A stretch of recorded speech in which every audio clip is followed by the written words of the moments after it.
So when you look at the top of courthouses and historic buildings in central Illinois, you will probably notice a clock.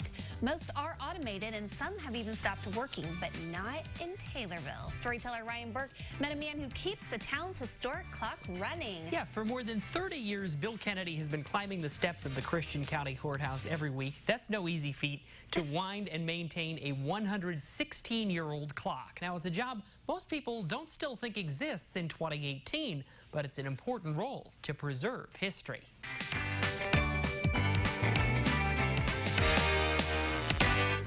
It's 9:59 a.m. on the square in downtown Taylorville, and in 10 seconds, an unmistakable sound will be heard.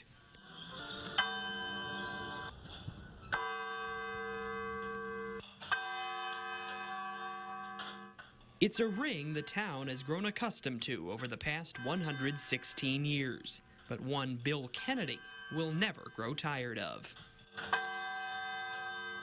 Honestly, they are one of man's most satisfactory machines. The 9-story climb to the top of the clock tower is something Kennedy has grown used to over the past 30 years. As he makes the journey to maintain this amazing piece of machinery. You know, actually, I'm only the third keeper this clock has had. Tower clocks frequently are kind of hidden, and really most clockwork is hidden. It's inside a case or something, and people can't see it. They don't know how it works. And a lot of them are so small that they're difficult to see what's going on and, you know, how you would maintain them or what goes wrong with them, and people just don't know very much about them. It's why he makes it his mission to share this clock with as many people as possible. It's very easy to get 6 or 8 or 10 people in here at the same time and point out the pallets and the locking face and the impulse face and, you know, explain how a Graham deadbeat escapement works and you know, give its comparison to other escapement mechanisms and so forth. You know, it's just an ideal teaching tool for, you know, for that reason, and it's an important part of our history. Spreading his knowledge about the lost art of clock keeping is Bill's way of making sure this one never falls victim to automation. If you look up at a tower clock and you see that it's not running, probably the reason is because they lost their clock keeper and they can't get another one to do it. To get someone to take care of a clock that's willing to climb the steps and fight the weather and so forth is troublesome. I mean, you know, it's just hard to get people to do that these days. It's not a profession like it used to be when, you know, there were people, lots of people trained as, you know, clockmakers.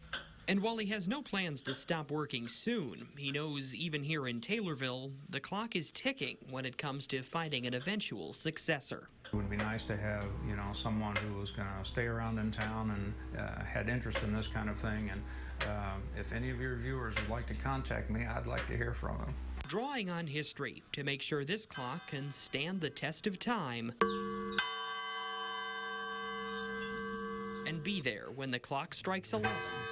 And for years to come. It's as good as it was when it was built, and 116 years from now, it can certainly be doing the same job it's doing today. Definitely an iconic sound there. Now, Bill winds the clock every Saturday morning at around 7:30 a.m.